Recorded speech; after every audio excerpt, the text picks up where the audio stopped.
Assalamualaikum warahmatullahi wabarakatuh. Salam sejahtera untuk kita semua. Sebagaimana kata pepatah, tak kenal maka kenalan, maka izinkan saya memperkenalkan diri secara singkat terlebih dahulu.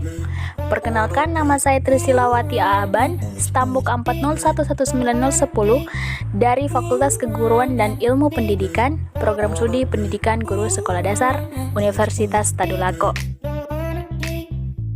Baiklah, untuk mempersingkat waktu, kita masuk kepada pembelajaran yang akan kita bahas kali ini, yaitu tentang anti korupsi. Adapun materi pokoknya yaitu 1. Pengertian korupsi, 2. Faktor-faktor penyebab korupsi, 3. Dampak korupsi, serta prinsip-prinsip yang perlu dikembangkan untuk mencegah seseorang melakukan korupsi atau perbuatan-perbuatan koruptif, serta upaya pemberantasan korupsi. Definisi atau pengertian korupsi. Secara etimologi, korupsi berasal dari kata korup, yang berarti buruk, rusak, dan busuk. Secara terminologi diartikan sebagai pemberian dan penerimaan suap, baik yang memberi maupun menerima suap, keduanya termasuk koruptor. David M. Chalmers mengatakan, korupsi sebagai tindakan-tindakan manipulasi dan keputusan mengenai keuangan yang membahayakan ekonomi. J.J. Centuria juga menguraikan korupsi sebagai penyalahgunaan kekuasaan pemerintah untuk keuntungan pribadi. Adapun pengertian anti korupsi adalah sikap dan perilaku untuk tidak mendukung adanya upaya untuk merugikan keuangan negara dan perekonomian negara.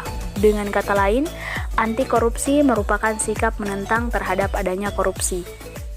Dari beberapa penjelasan tersebut, dapat kita simpulkan bahwa korupsi adalah penyalahgunaan kekuasaan pemerintah untuk keuntungan pribadi yang dapat merugikan pihak-pihak lain, terutama uang negara. Dan adanya pendidikan anti korupsi ini merupakan salah satu cara untuk mengatasi mentalitas dan sikap-sikap dasar yang mengarah pada tindakan korupsi yang curang. Maka tanggung jawab lembaga pendidikan harus menghapus budaya negatif tersebut.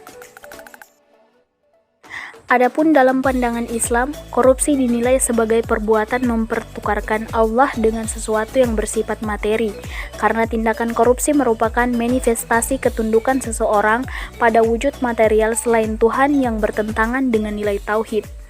Nabi SAW bersabda, "Barang siapa yang diangkat menjadi karyawan untuk mengerjakan sesuatu, dan kami beri upah menurut semestinya, maka apa yang dia ambil lebih dari upah yang semestinya adalah korupsi." Dalam hal ini, diperlukan sebuah sistem pendidikan anti korupsi yang berisi tentang sosialisasi, bentuk-bentuk korupsi, cara pencegahan dan pelaporan serta pengawasan terhadap tindak pidana korupsi. Korupsi harus diberantas karena korupsi bisa berdampak kerugian di segala segi kehidupan, mulai dari kemiskinan hingga hancurnya perekonomian negara. Peran serta masyarakat dalam pemberantasan korupsi adalah mencegah, melaporkan, dan menolak ikut serta dalam praktik korupsi. Dan perlu kita ingat, korupsi juga menyebabkan rusaknya lingkungan. Selanjutnya masuk pada pokok materi pembahasan kedua, yaitu faktor-faktor penyebab korupsi. Apabila disederhanakan, penyebab korupsi meliputi dua faktor, yaitu faktor internal dan faktor eksternal. Faktor internal merupakan penyebab korupsi yang datang dari diri pribadi, sedangkan faktor eksternal adalah faktor penyebab terjadinya korupsi karena sebab-sebab dari luar. Faktor internal terdiri dari aspek moral, misalnya lemahnya keimanan, kejujuran, rasa malu, aspek sikap atau perilaku, misalnya pola hidup konsumtif, dan aspek sosial seperti keluarga yang dapat mendorong seseorang untuk berperilaku korup. Faktor eksternal bisa dilacak dari aspek ekonomi, misalnya pendapatan atau gaji yang tidak mencukupi kebutuhan. Aspek politis, misalnya instabilitas politik, kepentingan politis, meraih dan mempertahankan kekuasaan. Aspek manajemen dan organisasi, yaitu ketiadaan akuntabilitas dan transparansi. Aspek hukum, terlihat dalam buruknya wujud perundang-undangan dan lemahnya penegakan hukum, serta aspek sosial, yaitu lingkungan atau masyarakat yang kurang mendukung perilaku anti korupsi. Selanjutnya masuk pada pokok bahasan ketiga, yaitu dampak korupsi. Korupsi tidak hanya berdampak terhadap satu aspek kehidupan saja. Korupsi menimbulkan efek domino yang meluas terhadap eksistensi bangsa dan negara. Meluasnya praktik korupsi di suatu negara akan memperburuk kondisi ekonomi bangsa. Misalnya, harga barang menjadi mahal dengan kualitas yang buruk, akses rakyat terhadap pendidikan dan kesehatan menjadi sulit.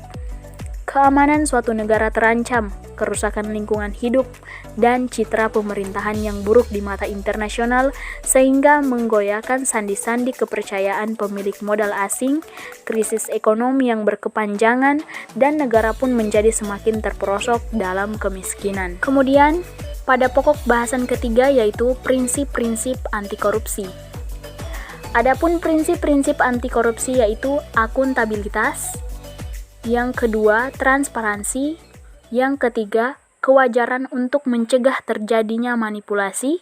Yang keempat, kebijakan dan kontrol kebijakan. Yang pertama, akuntabilitas. Akuntabilitas adalah kesesuaian antara aturan dan pelaksanaan kerja. Semua lembaga mempertanggungjawabkan kinerjanya sesuai aturan main baik dalam bentuk konvensi de facto maupun konstitusi de jure, baik pada level budaya, individu dengan individu, maupun pada level lembaga.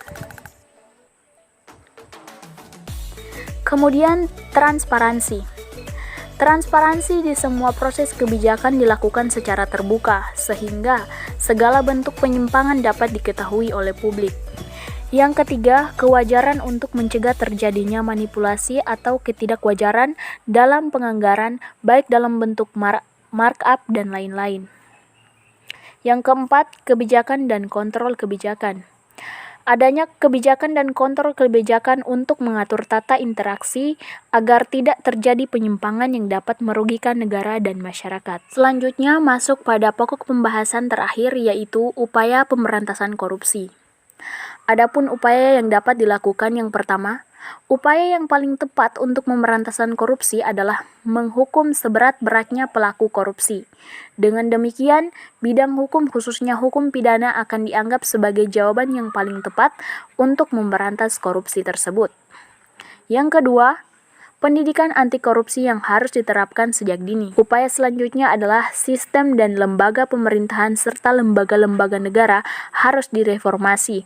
Reformasi ini meliputi reformasi terhadap sistem, kelembagaan maupun pejabat publiknya. Sekian pembahasan kali ini, lebih dan kurangnya saya mohon maaf. Wassalamualaikum warahmatullahi wabarakatuh.